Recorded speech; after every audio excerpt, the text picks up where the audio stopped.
into our lives in the same way that he turns darkness into light and light into darkness. We've been going through a series this Christmas season titled Stars of Christmas, where we look at different verses that have to pertain to stars. And we spent a lot of time in the Old Testament looking at in Isaiah, in Amos, in Psalms and Proverbs, about what we can learn about God by looking at the stars. And the reason we had this series is because typically when we think of God and a star, we think of the Star of Bethlehem, if you will. And so this evening we turn to the reason that we think of stars at Christmas time. And speaking about Jesus' star, that's something that actually hits very close to me personally this season, and it's in a very weird way. Because if you ever drive past our house at Christmas time, you'll see we have a little manger scene that's set up right outside, right by our driveway. And all it is this wooden feeding trough, and we put some straw in it. And this past year, the deer found it. This is the first time, I think, ever that this has happened. And so there's straw strewn all over on the ground. But we also have this little plastic star that we put above the manger. And of all weeks that it would stop working, it was this past week. It was about a week ago that Nicole came home. She was driving up. She went over to the star and said, the star's not working. Everything was plugged in. It was like a typical Christmas light where you can't explain why the light went out.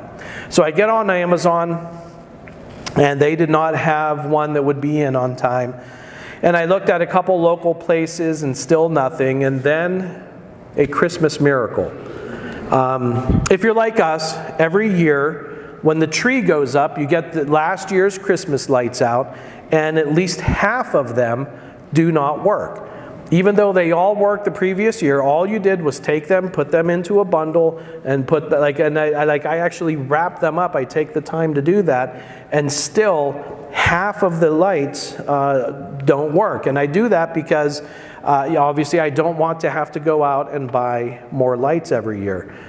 And so instead, if you're like me, you begin the process of checking the lights and trying to figure out why aren't these things working.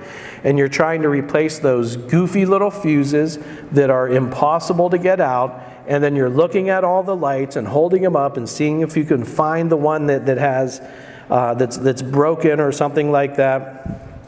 And every year I try to do that. I never fix a strand of lights. I just end up throwing them, bundling them up, throwing them in the garbage, and then having to go to Lowe's or somewhere else to buy a bunch more lights. During this week that the star was out, Nicole was really bothered, wondering, what are people going to think when they drive by and they just see this lit up manger with no star? Like, if we ever get some wise men coming by, where are they going? How will they know? Where will they go? People are going to be disappointed. And so she was sad driving up our driveway and seeing the manger with a spotlight on it, but no star. But the Christmas miracle is, I took the star down, I found a broken bulb, I put a new bulb in, and holy cow, it worked. Like, it actually worked. And at least when I left the house, it was still working. So, how often do we go through the Christmas season and find ourselves doing something like this with light? Has the light of Christ gone out in some way in your life over this past year? Have things been, at Christmas time, have things been so hectic, so lonely, so different that you might have missed the light of Christ this season? So I want to take us on a little bit on the same journey that the wise men took before, during, and after they saw the Christ child. So if you have your Bibles, please turn in them to Matthew 2. We're going to be reading from verses 1 through 10 this evening.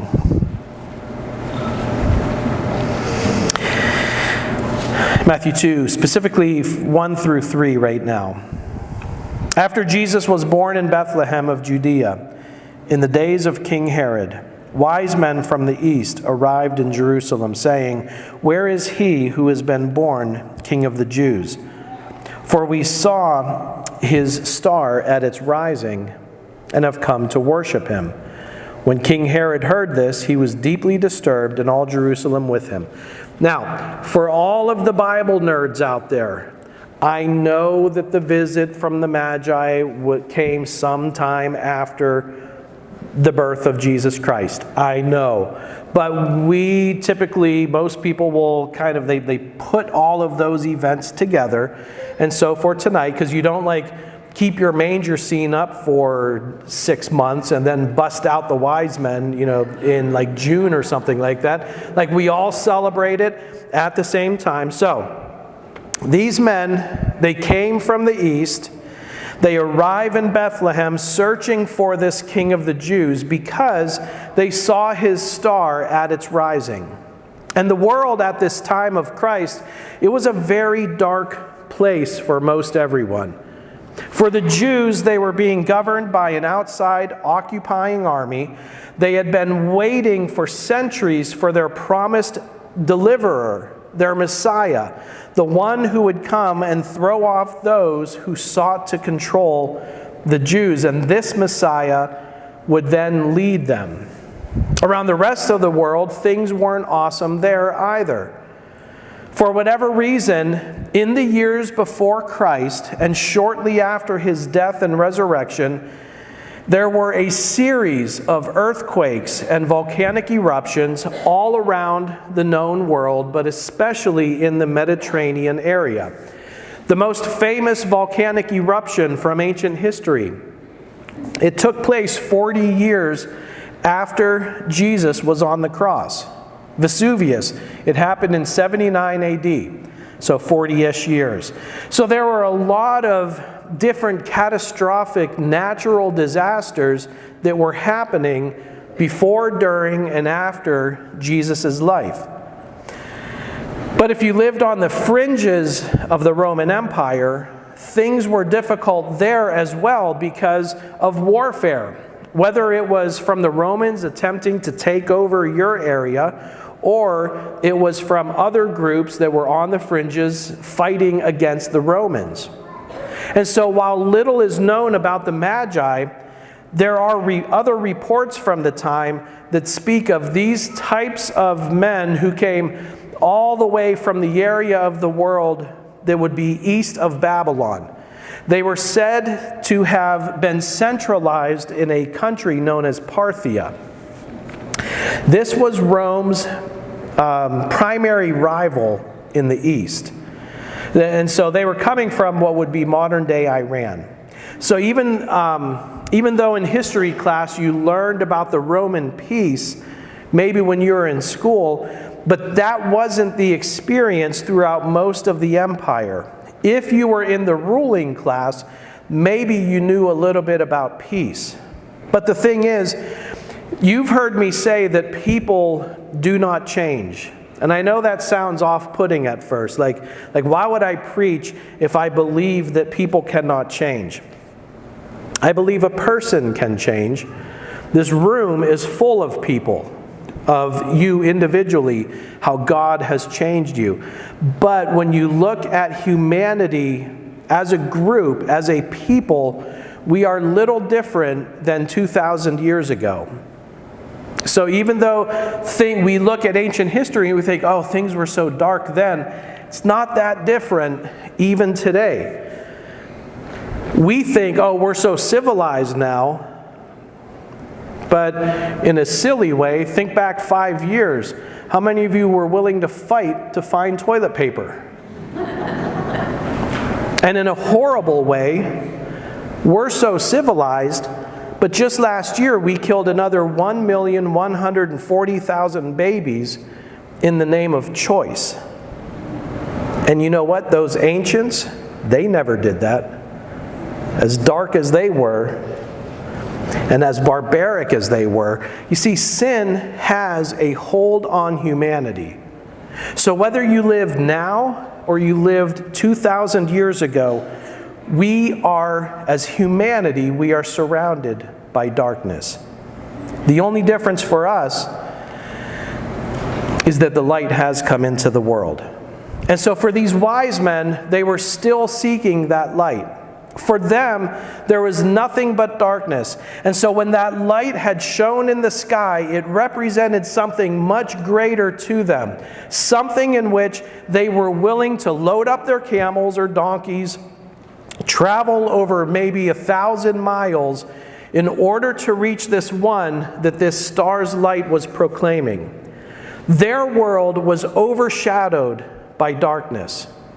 And they were able to recognize there was something, someone greater. They already knew that this one was born the king, not a king, the king. And that which their hearts were looking for had found the end of its pursuit in this child. And so for many people today, we try to look at so many other places to find that light. Oh, we're going to make all these future plans. 2026 is going to be my year. Things are going to be different. We look to relationships. If I only had someone with me, then I could be a better person. We look to jobs. We look to education, to living through our children. We look to so many places hoping that that will be the light to the darkness that we find ourselves in. And yet every time it ends in failure and letdown.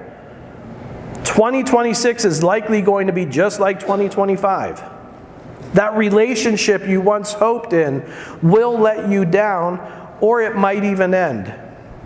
You will not become a better person because of someone with whom you are in a relationship with. Another person is never going to make you a better person. Like certainly Nicole has helped me a lot to not be the person I was when we were married. God is the one that did that work, though. Living life through your children is only going to embarrass them and lead you to wishing that you had been different when you were their age. Everywhere we look to find the light, it will end in even greater darkness. And so these wise men, I am sure that they made some of the same mistakes in their lives. I'm sure that they looked to places other than God to be their light. But thanks be to God that they kept looking, and I pray that each of you would keep looking. They were searching for, and they saw this sign. This star had announced that a new king had been born that would lead the Jews, and this one that they saw the star for was much more than a king, though. He was and is the Son of God, and in him the wise men could finally find true, lasting light, God's light, the light. So as believers, we are invited to follow their example. Seek the hope that Christ brings, and allow that to be the guide to us in our daily lives. The relevance of this search amidst all of our current uncertainties, it drives home the need to look to the light of Christ and see the hope that He alone can bring us. So I encourage you, seek Christ in your darkness. When those times come upon you and you find, I pray that you would be able to find hope in His salvation and in His light. I'm not just saying this as some kind of pithy statement either. These are not empty words. You will never find lasting light, wisdom, grace, mercy, and hope if you look anywhere other than Jesus Christ. Now, continuing on in our story here, Matthew 2, 4 through 6. So he assembled all the chief priests and scribes of the people and asked them where the Messiah would be born. In Bethlehem of Judea, they told him, because this is what was written by the prophet. And you, Bethlehem, in the land of Judah, are by no means least among the rulers of Judah, because out of you will come a ruler who will shepherd my people Israel.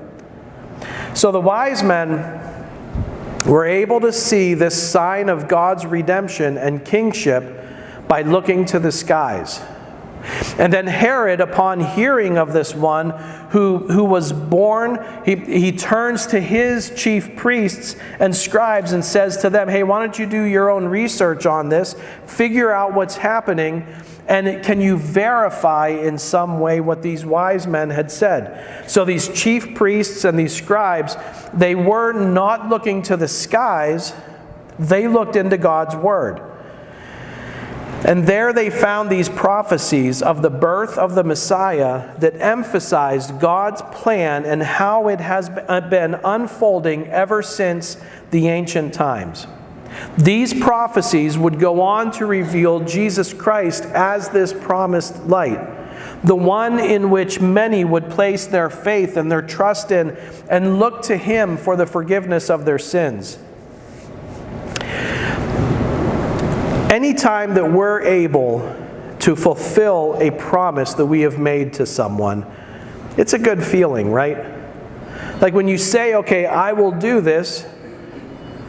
Yes, honey, I will pick up my socks. And then she comes home and they're picked up. You're like, yeah. You know, like, wow, I did this. Look at that. It's a good thing when we can stand up to our word and fulfill it. But all of us have fallen short of living up to our words, living up to our commitments and our promises. At some point, it's inevitable. We're human. We fail somehow. We don't want to, but it happens. God, however, He is always faithful to His word. And with God, everything He says and does is with certainty. This reassurance of God's certainty counters the darkness of our uncertainties. As Jesus fulfills these different prophecies, believers are reminded of the faithfulness of God to His promises, to His word, and we can be encouraged then to trust in His plan and in His timing. An understanding of this moves us from worrying about whatever the unknown is in our lives to a place of peace in the light of Christ's fulfilled prophecies. In the Old Testament, there were somewhere between 300 and 400 prophecies made about Jesus Christ. Things even down to how many pieces of silver He would be betrayed for. That's all found in the Old Testament. And Jesus fulfilled all the things that God said would be true of Him. Now you might say, well, yeah, because He was God, so He said it and He did it. Yes, that's the point. He said it and He did it. As we get set to celebrate Christmas tomorrow, there may be some that are thinking about the year ahead and wondering, what's going to happen? We are going through this with our own children. A little insight into the Dreyer household right now. Caleb, he's applying at different grad schools, but he has some other things that he's thinking about, and he has some decisions that he has to make as he gets ready to graduate from college this spring. Eden, she's looking at studying abroad. And if that works out, she's going to be away from us for 3 to 4 months, all the way on the other side of the world.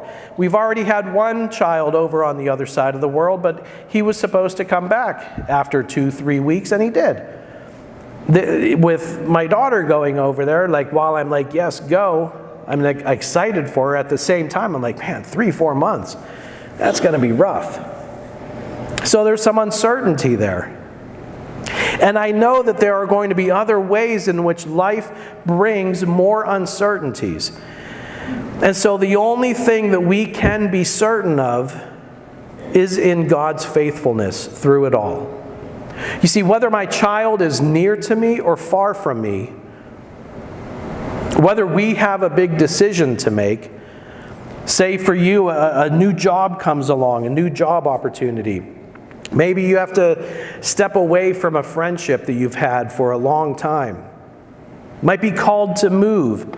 Whatever things come along in this next year that's going to bring uncertainty with it, know that you can always have hope in Jesus Christ, because He said what He would do, and He literally fulfilled every single thing that He said He would do. So look at the promises in Scripture of the things that He says He will do for you, the things He will do for me, for those who follow after Him, and hold on to those promises. When life becomes so uncertain, hold on to the certainty that you have in Jesus Christ. Our final point for the evening. Matthew 2, 7 through 10. Then Herod secretly summoned the wise men and asked them the exact time the star appeared. He sent them to Bethlehem and said, "Go and search carefully for the child." Okay, for the non-Bible nerds, this is one of the reasons why we say that the wise men came likely a while after Jesus was born, because it doesn't say, "Look for the infant."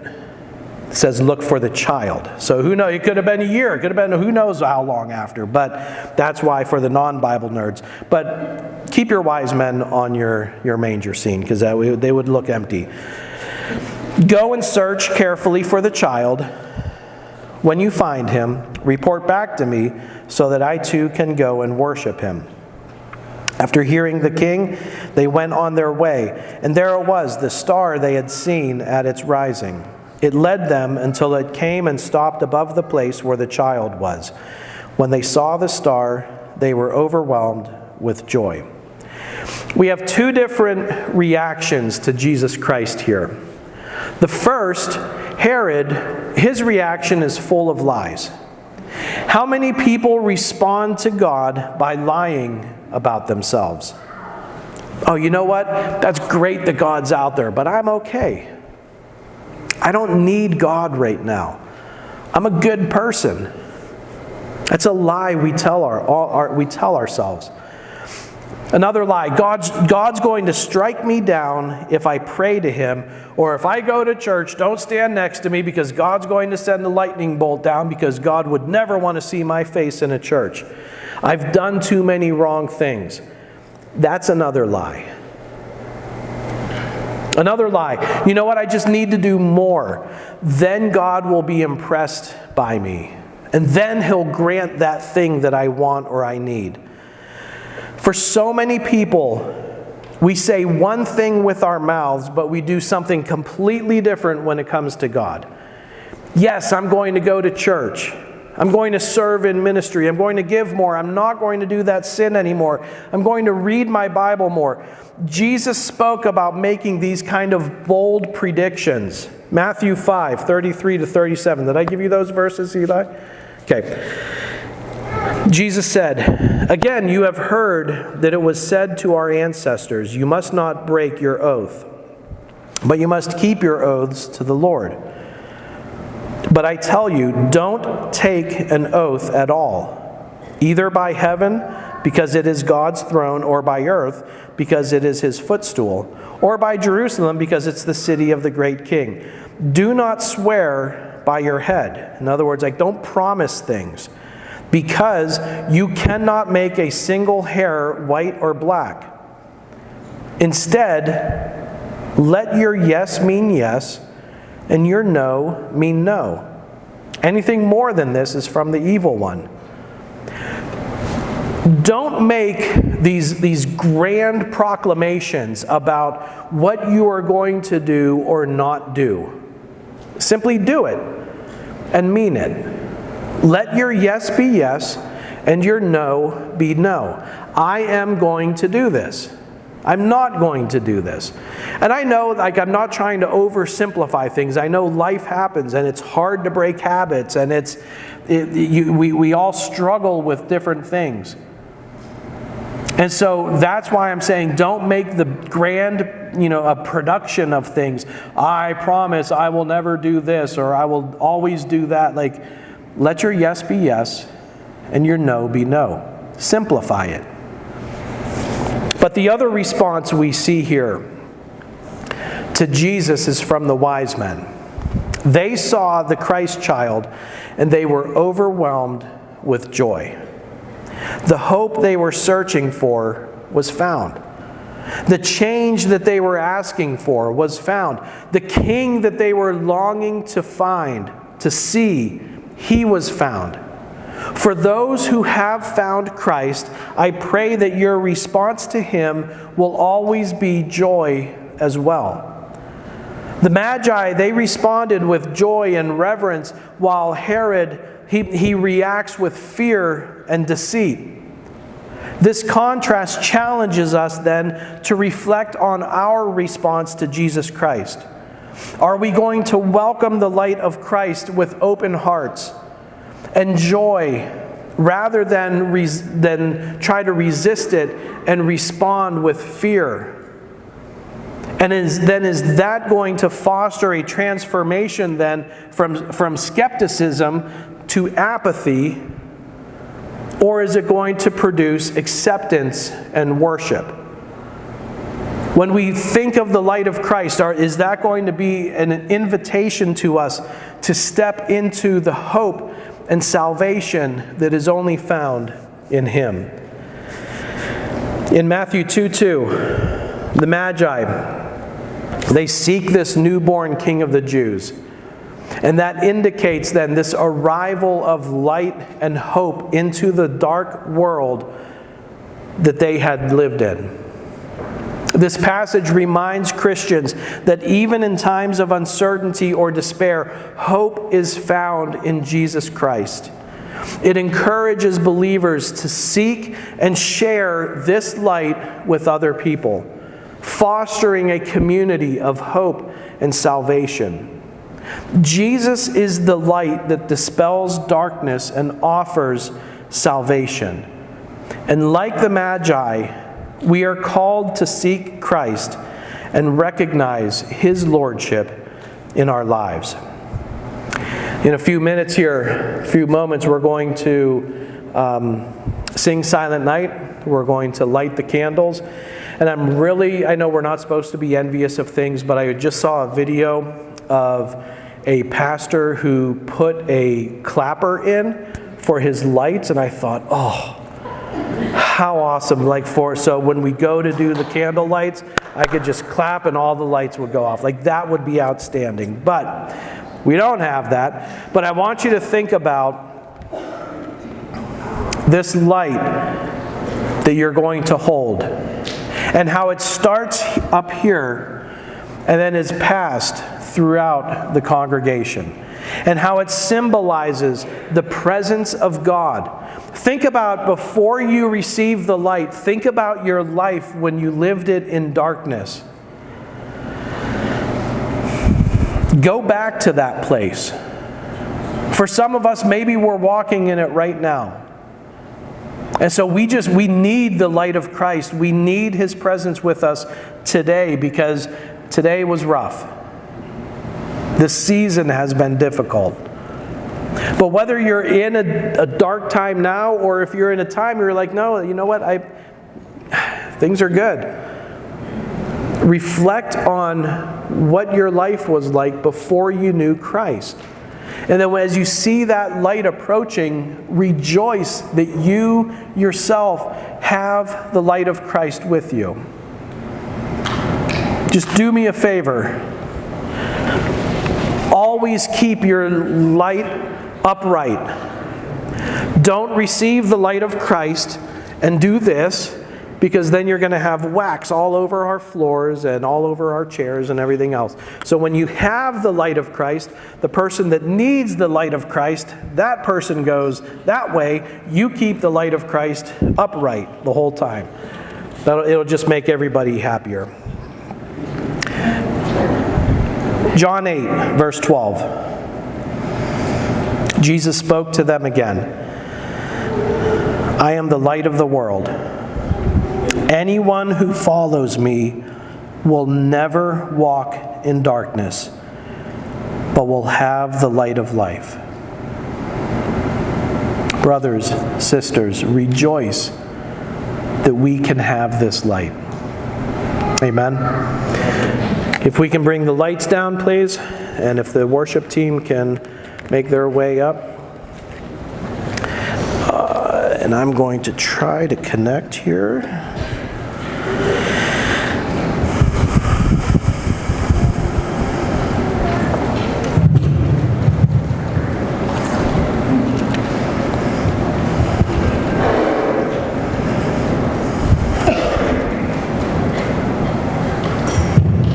Sorry, my phone's trying to connect to these spotlights. I want to bring these down, although it's pretty dark out there. As that's thinking.